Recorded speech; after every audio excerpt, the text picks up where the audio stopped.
Hello everyone, it's me Saeed Bilawal. और आज जैसा कि आपका भाई बात करने वाला है कि कैमरा ट्रायंगल क्या होता है। कैमरा ट्रायंगल कैमरा की 3 सेटिंग पर मुश्तमिल एक स्ट्रक्चर का नाम है जो कि एक बिगनर को सिखाने में काम आती है। कैमरा ट्रायंगल में जो सबसे पहली चीज़ आती है वो होता है आईएसओ, दूसरा होता है अपर्चर और तीसरी होती है शटर स्पीड।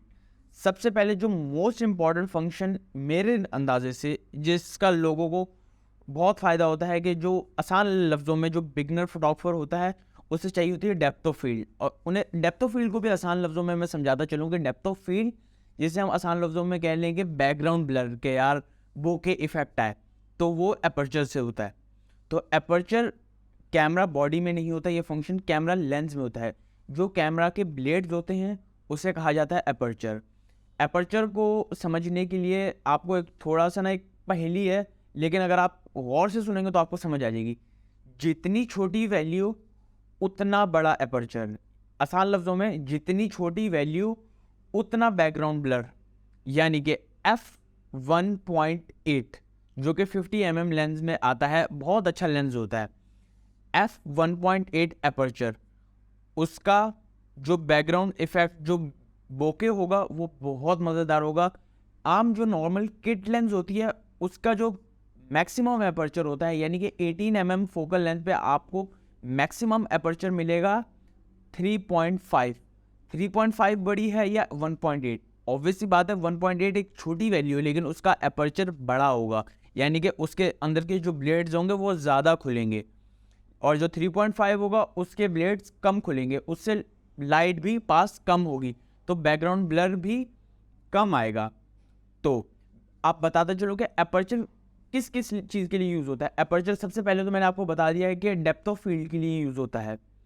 दूसरी जो चीज़ होती है वो होती है लाइट, यानी कि लो लाइट परफॉर्मेंस कितनी अच्छी है।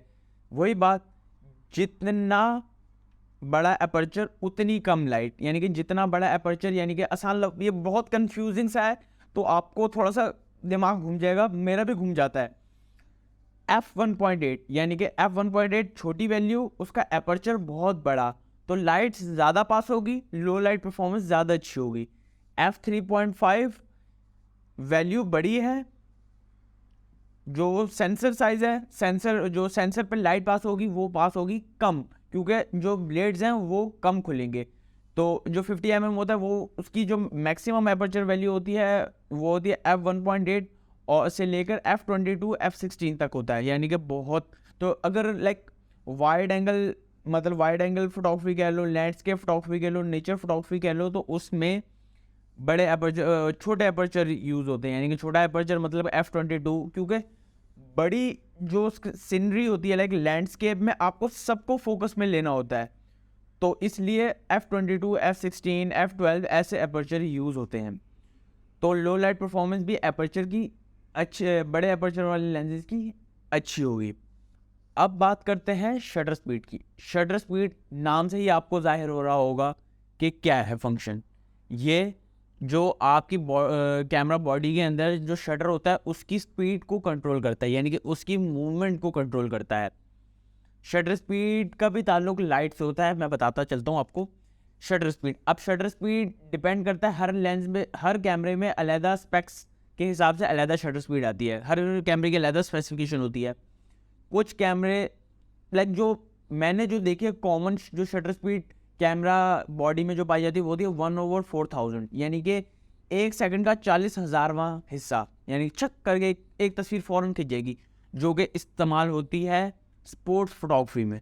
स्पोर्ट्स फोटोग्राफी में इसलिए इस्तेमाल होती है कि क्योंकि इंसान की जो भी अगर आप गाड़ियों की रेसिंग वगैरह, क्रिकेट वगैरह देख रहे हो तो उसमें बॉडी बहुत स्पीड में मूव कर रही होती है, तो उन्हें अपनी शटर स्पीड बढ़ाकर तस्वीर कैप्चर करनी होती है। तो अगर शटर स्पीड को कम करते जाएंगे जिस तरीके से 1/4000 सेकेंड, 1/2000 सेकेंड, 1/1000 सेकेंड, 1/500 सेकेंड, इस तरीके से कम होती जाएगी, तो सबसे जो स्मॉलेस्ट वैल्यू होगी, स्मॉलेस्ट वैल्यू तो बड़ी है लेकिन उससे लाइट कम पास हो गया। हम असल जो हमारा मेन मकसद है वो है लाइट का पास होना, तो लाइट के पर्सपेक्टिव से मैं आपको बताता चल जा रहा हूँ। सबसे जो छोटी वैल्यू होगी वो होगी 40 सेकेंड या 30 सेकेंड, वो डिपेंड करता है। आई गेस 30 सेकेंड होती है, मेरे कैमरे में 30 सेकेंड है। 30 सेकेंड यानी कि 30 सेकेंड में एक तस्वीर खींचेगी। ये जो तस्वीरें खींची जाती हैं जो like slow shutter speed majority जो यूज़ होती है वो होती है लॉन्ग एक्सपोजर फोटोग्राफी में, क्योंकि रात के वक्त जो गाड़ियाँ गुजर रही होती हैं तो उस टाइप की फोटोग्राफी के लिए आपको अपनी शटर स्पीड को 30 सेकंड 20 सेकंड 15 सेकंड जो आपको बेहतर लगे उस पर सेट करना पड़ता है। शटर स्पीड स्लो करने का सबसे बड़ा ये नुकसान है कि आप हाथ से तस्वीर नहीं खींच सकते, पूरी इमेज ब्लर हो जाती है, आपको ट्राइपॉड की ज़रूरत होती है। मैं पर्सनली यही सजेस्ट करूंगा कि अगर आपके कैमरे में कंट्रोलर लगाने की रिमोट कंट्रोल लगाने का ऑप्शन है तो बहुत अच्छे फ़ायदे हैं। क्यों, अगर आपने ट्राइपॉड पे भी लगाया हुआ होगा तो शटर स्पीड स्लो होगी, आप हल्की सी मूवमेंट करेंगे तो हल्का सा भी जर्क आ गया तो आपकी पूरी इमेज ब्लरी होगी। तो मैं ये कहूँगा ब्लूटूथ वगैरह, अगर ब्लूटूथ है वाईफाई है तो आप अपने मोबाइल को रिमोटली कंट्रोल करें, अपने कैमरा को रिमोटली कंट्रोल करें और शटर आप मोबाइल में दबाएंगे और तस्वीर वहाँ खींचेगी और बहुत क्रिस्पी इमेज आएगी। तो सबसे पहले बताता चलूँ, अब बात करते हैं कि लाइट का क्या ताल्लुक है शटर स्पीड से। लाइट का ताल्लुक शटर स्पीड से इस तरीके से है कि अगर हम बढ़ा देते हैं, शटर स्पीड को बढ़ा देते हैं, यानी 1/4000 1/2000 सेकंड पर बढ़ा देते हैं तो उसमें लाइट कम पास होगी, यानी कि आपकी इमेज अंडर एक्सपोज आएगी।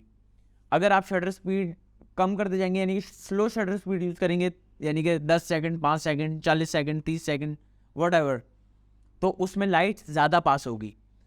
ज़्यादा शटर स्पीड बढ़ाने का एक नुकसान, स्लो शटर स्पीड बढ़ाने का एक नुकसान तो मैंने आपको बताया था कि आपकी इमेज ब्लरी हो जाती है और दिन टाइम ओवर एक्सपोज तस्वीरें आती हैं। तो दिन टाइम बहुत, तो अगर दिन टाइम कुछ लोग लॉन्ग एक्सपोजर फोटोग्राफी करते हैं तो दिन टाइम लॉन्ग एक्सपोजर फोटोग्राफी करने के लिए आपको फ़िल्टर्स यूज़ करने पड़ते हैं। तो फ़िल्टर पे एक अलहदा वीडियो बनेगी, फ़िल्टर्स पे भी एक अलहदा वीडियो बनेगी कि न्यूट्रल डेंसिटी फ़िल्टर कौन से होते हैं, पोलराइज फ़िल्टर कौन से होते हैं, यूवी फ़िल्टर कौन से होते हैं, वेरिएबल एनडी फ़िल्टर कौन से होते हैं। तो इन सब पे प्रॉपर डिटेल अलहदा वीडियो बनेगी। तो अगर आपने दिन टाइम लॉन्ग एक्सपोजर फोटोग्राफी करनी है तो आप पोलराइज फ़िल्टर यूज़ करें। पोलराइज फ़िल्टर का आसान लफ्ज़ों में मतलब ये है कि आप अपने लेंस को काला शीशा पहना दो। तो खैर ये तो ऑफ टॉपिक हो रहा है, तो हम शटर स्पीड पे ही रहें। आपको समझ आ गया, जितनी स्लो शटर स्पीड होगी उतनी लाइट ज़्यादा पास होगी, जितनी हाई शटर स्पीड होगी उतनी लाइट कम पास होगी। अब बात करते हैं आईएसओ की। पहले मैं एक और चीज़ क्लेरिफाई कर दूं, आईएसओ और शटर स्पीड कैमरा बॉडी के ये फंक्शंस होते हैं। कैमरा बॉडी जितनी अच्छी होगी उसमें उतने ही आपको ये फंक्शंस अच्छे मिलेंगे। तो खैर आईएसओ की बात कर रहे थे। आईएसओ क्या होता है? आईएसओ भी एक फंक्शन है बॉडी का, कैमरा बॉडी का, जो कि लाइट से, इसका ताल्लुक सिर्फ आपकी लाइट से। और मैं और भी चीज़ें बता दूँ कि आईएसओ से क्या क्या फ़ायदे हैं, क्या क्या नुकसान है।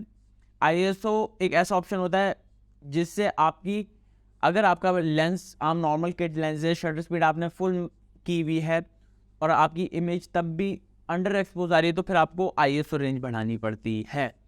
आईएसओ रेंज बढ़ाने के लिए आईएसओ नॉर्मल जो बेसिक डीएसएलआर्स होते हैं उनमें जो आईएसओ रेंज स्टार्ट होती है वो होती है 100 से लेकर 6400 तक। अगर आप अपना बजट थोड़ा बढ़ाते जाएंगे तो आपको आईएसओ रेंज भी ज़्यादा मिलती जाएगी। अगर लाइक जिस तरीके से कैनन 1200D, ये 1300D, Nikon D3400, D3300, D3200, ये एक बेसिक DSLR थे अपने वक्त के। मैंने D3400 यूज़ किया। खैर D3400 में आपको मिल जाती थी 25,000 आईएसओ रेंज, जो कि बहुत अच्छी है। 1200D और 1300 इनकी मुझे शटर स्पीड ज़बानी याद है क्योंकि उस वक्त मैंने इनकी स्पेक्स रोज़ डेली देखता था।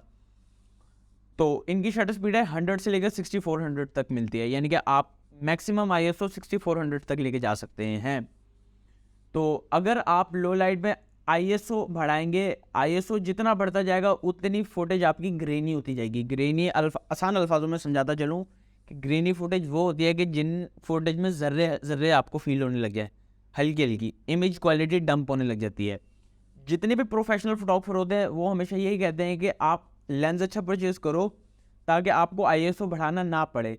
अगर आईएसओ बढ़ाना भी पड़े तो 800 से ऊपर आईएसओ ना बढ़ाएं, क्योंकि 800 के बाद ग्रेन्स फील होने लग जाते हैं।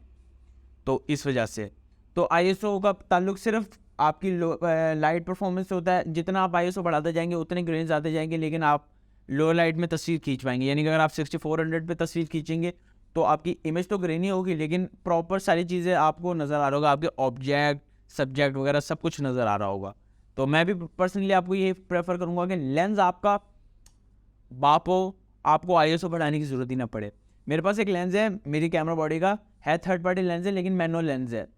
तो मैनुअल लेंस इस तरीके का उसका अपर्चर है f1.4। लो लाइट परफॉर्मेंस ऐसी बाप आती है ना, ओ हो। खैर और भी बहुत से टॉपिक है, सेंसर साइजेस के बारे में भी बात होगी, लेंसेज के बारे में भी बात होगी, क्रॉप फैक्टर पे भी बात होगी। खैर आज के लिए बस इतना ही, बहुत लंबी कर दी आपके भाई ने, तो बस आप मुझे इजाज़त दें। अल्लाह हाफिज़।